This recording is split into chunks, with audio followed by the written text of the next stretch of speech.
Hey guys, Darren here. I wanted to post a quick video because we've received so many amazing questions from people, really awesome feedback as well, all surrounding the niche rater. And so I wanted to just go through a few of the most frequently asked questions that we received over the last week, and also just take you through the tool one last time so that everybody has a great understanding of how everything works and what the numbers mean. First question comes from Bree, and she asks, I saw the new tool on Zen Guru, which looks amazing. Thank you, Bree. Do I need to do anything to get it working, as it currently doesn't come up? There's a couple things that you can do to troubleshoot if you don't see the niche rater and its features right away. The first is that you might not be in the .com market. You might be in the UK, you might be on the Australian marketplace, where we're able to show the sales data that we were previously, but we don't currently have the brand analytics set up to allow the niche rater tools and the arrays of those sales figures and competition figures to come through right away. So you want to make sure that for now you're in the .com region. A couple other things that you can do, and this is just generally for our Chrome extension. If you just navigate to the upper right hand corner here, you go down to more tools, you're going to see the ability to pull up your extensions. You can pull up your extensions, find Zen Guru, click details, and then you want to click on developer mode. And when you click on developer mode, you'll see this drop down with a couple options. You want to just click update.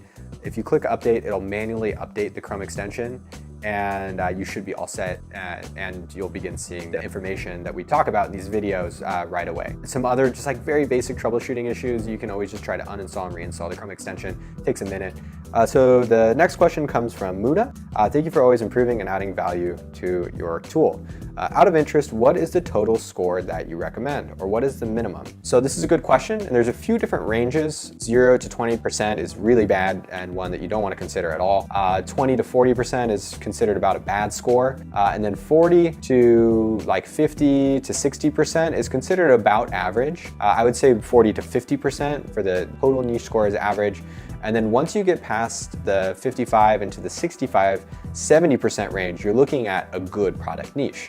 And then of course, anything above 70% is great, fantastic. So if you see anything above 70%, you know you're onto something. The niche rater is a great guideline. When you see a number that the niche rater provides, your product research at that point is not done yet. You need to continue to look at additional keywords. You want to look at the category as a whole. You want to continue to research, continue to grind, and make sure that you have a full understanding of that product. Hopefully that provides you some insight there, Muna. Thank you for your question. The next question comes from Christy. Can you please give me some idea what sort of numbers we would want to see in the monthly search volume? I know it will be a range, but what would you consider the minimum to be viable? So this depends on the product category that you're looking in. There's no one size fits all to this answer. I have a couple products pulled up that we can look at really quickly. You might see a monthly search volume of 1,200 or 2,000, and you might think, well, that's low. That's not that many searches for the entire US marketplace to be searching for this one product. But if you are able to rank on page 1 for a few of those, all of a sudden you're now ranking on page 1 for 10,000, 12,000, 15,000 monthly searches. Obviously there's some nuance to the keyword research strategy there, and we provide a bunch of videos, and one in particular I would recommend is the Seller Insights video with Brandon Young. He goes into keyword research in depth, but I have a few different products pulled up here so that we can just look at the array of search volume for various products. So we have 3. We have Mosquito Net, which gets 36,000 monthly exact match searches, which is great. That's a high number. Next, we have Yoga Mat, which, as you can imagine, is probably one of the most searched items on all of Amazon. I mean, just Zen Guru alone searches for it in all of our tutorial videos and FAQ videos hundreds of times every month. Obviously, if you see anything in the 100,000 range, that's massive. And I would imagine that with such a high search volume, you're going to run into very stiff competition, because there's already sellers that have probably also identified that that's a really, really high value keyword, and they're probably already beginning to pepper the niche with really high quality listings. And then lastly, we have Ping Pong Paddle, which has, again, 22,000 monthly searches for that exact phrase, while Ping Pong Paddle is one search term.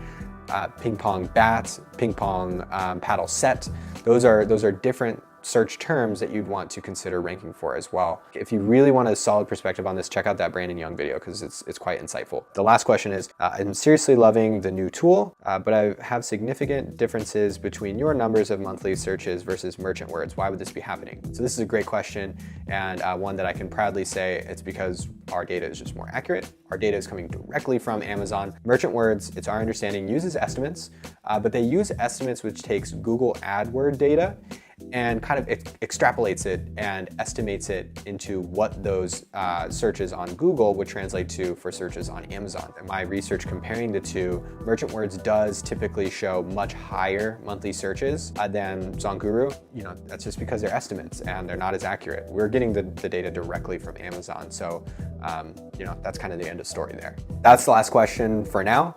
If you like this content and you like these you know, quick little FAQs, please let us know in the comments below. You know, I'm happy to do this more. Just keep reaching out to us. We love answering your questions, and there's not a single bad question that can be asked. And my support team is awesome, and they will answer any question that you have. So keep reaching out to us, and until next time, cheers for now. Bye.